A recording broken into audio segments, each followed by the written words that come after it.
Resident editor روزنامہ خبریں میاں غفار صاحب، میں آپ کا، آپ کے ادارے کے بانی جناب ضیاء شاہد صاحب کا، ملتان کی مختلف اخبارات کے ریزیڈنٹ ایڈیٹرز، ہماری یونیورسٹیز کے وائس چانسلرز، پروفیسرز، منتخب ممبران قومی و صوبائی اسمبلی، علماء کرام، منتخب چیئرمین صاحبان اور ملتان کے دانشور حضرات جن کے کالم میں گاہے بگاہے پڑھتا بھی رہتا ہوں، خواتین و حضرات، السلام علیکم۔ میں آپ کا اپنے دل کی عطا گہرائیوں سے شکریہ ادا کرنا چاہتا ہوں کہ جو آج آپ نے اپنے شہر کے بیٹے کو ریکگنائز کیا ہے اور جو اعزاز دیا ہے، یہ میں کبھی بھول نہیں پاؤں گا۔ زندگی میں مراحل آتے ہیں اور میں نے کئی نشیب و فراز بھی دیکھے ہیں۔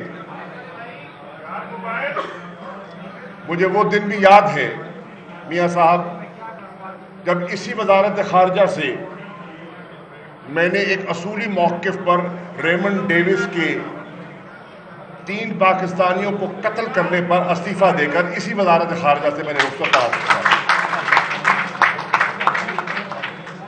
مجھے یاد ہے اس وقت پاکستان کی ایک نامور سینیٹر، میں نام نہیں لوں گا، مناسب نہیں ہے، انہوں نے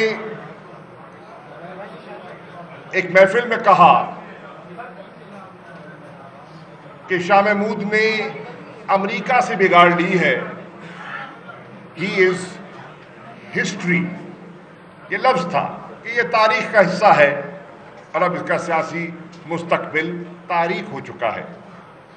جب میں نے علیحدگی اختیار کی وزارت سے، بہرنو اللہ تعالیٰ نہ جانے انسان سے کیا کام لینا چاہتا ہے اور موقع فراہم کرتا ہے۔ مجھے آج خوشی ہے اور میں شکریہ ادا کرتا ہوں اہلیان ملتان کا، جنہوں نے مجھے اس قابل بنایا کہ آج میں یہاں کھڑا ہوں۔ میں خاص طور پر آج ذکر کرنا چاہوں گا NA 156 کی عوام کا، جن کے ووٹوں کے بدولت میں ممبر قومی اسمبلی منتخب ہوا اور پھر جناب وزیر اعظم عمران خان صاحب نے مجھے اس قابل سمجھا کہ یہ قلم دان مجھے سونپا۔ میں آج آپ کی خدمت میں، اب یہ پتہ نہیں آپ میں کتنا وہ تجسس ہے سننے کا، تو میں آپ کے سامنے ایک جائزہ پیش کرنا چاہوں گا، اگر آپ کی توجہ ہے اور پیچھے تو خاموش ہو جائیں تو، کیونکہ یہ ایک ادبی محفل ہے، سیاسی جلسہ نہیں ہے، اور یہ پاکستان کے آنے والے دنوں میں جو امتحان آنے ہیں، جو ختم نہیں ہوا، میں وضاحت کر دوں، امتحان جاری ہے، ختم نہیں ہوا۔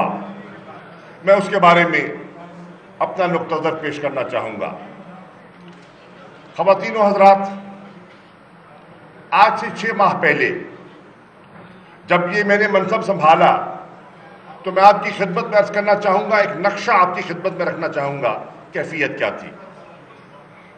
کیفیت یہ تھی کہ ہمارا ایک مغربی پڑوسی افغانستان، جہاں 17 سال سے ایک جنگ جاری ہے، وہ دنیا کی ہر محفل میں، دنیا کے ہر فورم پر اپنی ساری قباحتیں اور اپنی ساری مشکلات پاکستان کے کھاتے میں ڈالتا تھا۔ کہ آج افغانستان میں جو ہو رہا ہے اس کا ذمہ دار پاکستان ہے.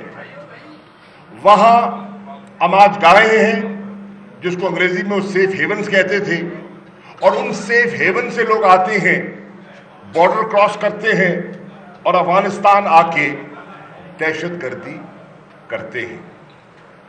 پاکستان کی مغربی مشرقی سرحد پر آپ کا دوسرا پڑوسی بھارت ہے، اور بھارت نے ہر فورم کو، ہر انٹرنیشنل فورم کو استعمال کیا پاکستان کو نیچا دکھانے کے لیے. اور یہ میں نہیں کہہ رہا، آج وزیر اعظم نریندر مودی نے بطور وزیر اعظم اپنی پالیسی کا اعلان کیا ہے کہ بھارت کی یہ سوچی سمجھی پالیسی ہے کہ ہم نے پاکستان کو سفارتی طور پر تنہا کرنا ہے، جس کو وہ کہتے ہیں we will diplomatically isolate Pakistan. یہ آپ کا دوسرا پڑوسی کہہ رہا تھا.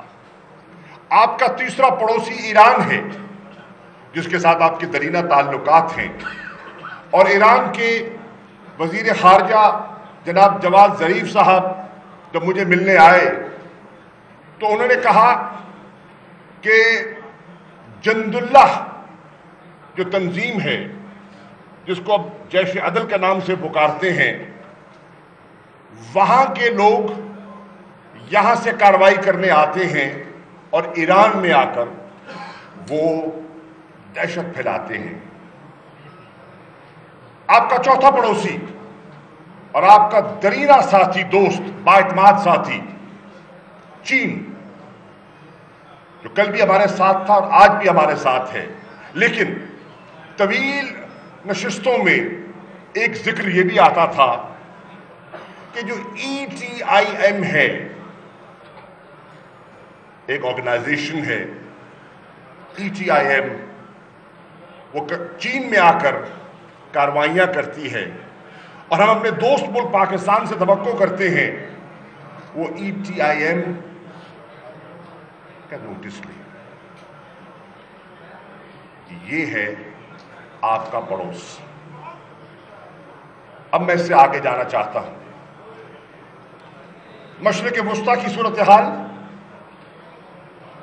یہ ہے کہ GCC کنٹریز، جس میں آپ کے بے پناہ پاکستانی روزگار کماتے ہیں اور پاکستان کی معیشت کا پہیہ ان کی حلال کی کمائی سے چلتا ہے، وہ $20 ارب 22 ارب ڈالر ہر سال پاکستان منتقل کرتے ہیں.